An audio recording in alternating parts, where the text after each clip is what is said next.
बिस्मिल्लाहिर्रहमानिर्रहीम। अस्सलाम वालेकुम वरहमतुल्लाहि वबरकातुहू। दोस्तों, मैं आपका भाई आशिक सर रमदानी। आप मेरा यूट्यूब चैनल रब नवाज़ खान रमदानी यूट्यूब ऑफिशियल देख रहे हैं। उम्मीद करता हूँ आप सब दोस्त खैरियत से होंगे। अल्लाह आपका हामी व नासिर हो। दोस्तों, अल्लाह तबारक व तआला के यहाँ कबूलियत छोटे और बड़े में नहीं है। अल्लाह तबारक व तआला के यहाँ कबूलियत खलूस की है। अल्लाह तबारक व तआला हमारे खलूस को देखता है कि मेरा बंदा किस खलूस के साथ, किस मोहब्बत के साथ ये फ़ेल कर रहा है, ये अमल कर रहा है। दोस्तों, अगर अल्लाह तबारक व तआला की ज़ात बख्शने पर आ जाए तो छोटे से छोटे अमल पर भी बख्शिश हो सकती है। अगर पकड़ने पे आ जाए बड़े अमल के बावजूद भी पकड़ हो सकती है। अल्लाह तबारक व तआला की ज़ात से किसने पूछना है? कौन है जो अल्लाह से पूछ सके? अल्लाह की मर्ज़ी है, जब चाहे, जहाँ चाहे, जैसे चाहे कर सकता है। हमें ये कोशिश नहीं करनी चाहिए कि मैं कोई बड़ा करूं। जब इंसान कहता है कि मैं कोई बड़ा करूं, उसको सबसे पहले छोटे से इब्तिदा करनी पड़ेगी।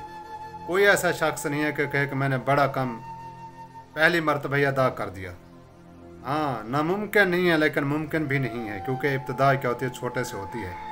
हम इसी बड़े के चक्कर में क्या करते हैं, छोटा भी गंवा बैठते हैं और बड़ा काम भी गंवा बैठते हैं।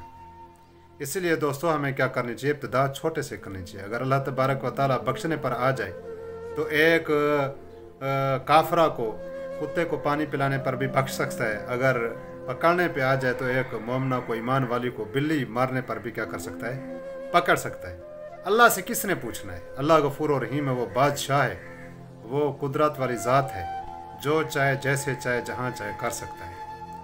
दोस्तों, मैं अब आपको उस मौजू की तरफ लेकर आना चाहता हूँ। एक बुज़ुर्ग थे, देहात के रहने वाले थे, ना वो हाफिज़ थे ना वो आलिम थे। उसका मामूल था नमाज के पाबंद, तिलावत कुरान पाक के पाबंद, लेकिन कुरान मजीद को पढ़ना नहीं आता था उसको।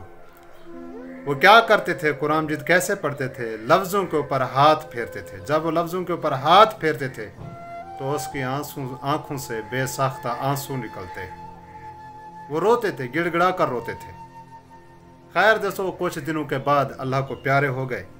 उसके कफन दफन का बंदोबस्त किया गया। जब उसको दफनाया गया तो उसकी कब्र से खुशबू आने लगी। लोग वहम करने लगे कि जो खुशबू लगाई जाती है कफन के ऊपर, ये वो तेल वगैरह होता है, उसकी खुशबू है। लेकिन ये वो खुशबू तब्दील होती गई और ये सिलसिला रुकने को नहीं आ रहा था।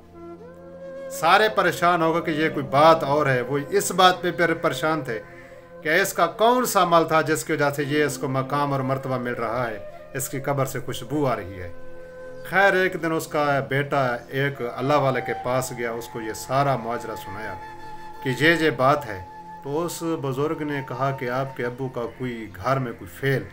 उसने कहा, हुज़ूर और तो कुछ पता नहीं है, नमाज के पाबंद थे, नमाज नहीं छोड़ते थे, कुरान मजीद के हाफिज़, नाजरा भी नहीं जानते, नाजरा भी नहीं पढ़ सकते थे।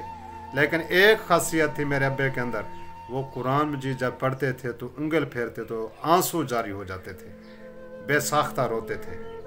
उस अल्लाह वाले ने फरमाया, बेटा, मेरे रब को तेरे वालिद की ये अदा, ये खूबी इतनी पसंद आई, अल्लाह ने आपके अब्बा के दर्जात बुलंद कर दिए।